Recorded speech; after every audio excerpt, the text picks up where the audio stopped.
Hello, this is I don't know how you pronounce this, Namaste, gluten-free flour blend. So this is a one-to-one substitute for wheat flour. So the idea is, if you're baking something which calls for flour, you can just substitute this, which is gluten-free, for your recipe.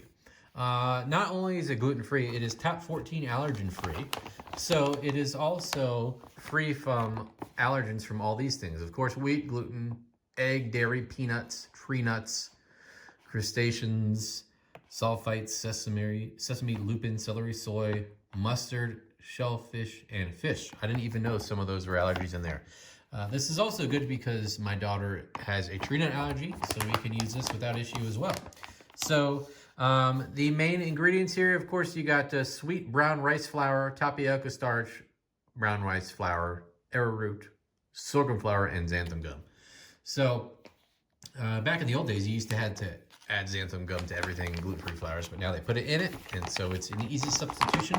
And this works well. We made quite a nice lemon blueberry Easter cake with this flour, and it came out really good. It was, I will say it was quite dense, but we are at higher elevation. We did not follow any higher elevation instructions, which we may try it next time. So besides that, it was very good. The flavor is good. It doesn't taste cardboardy, and it is not off-putting to a person that is not gluten-free, because it's only one that's gluten-free and the rest of the household is not, but we all enjoyed it quite a bit. So we will continue to look for this for our baking needs going forward, and we really like it.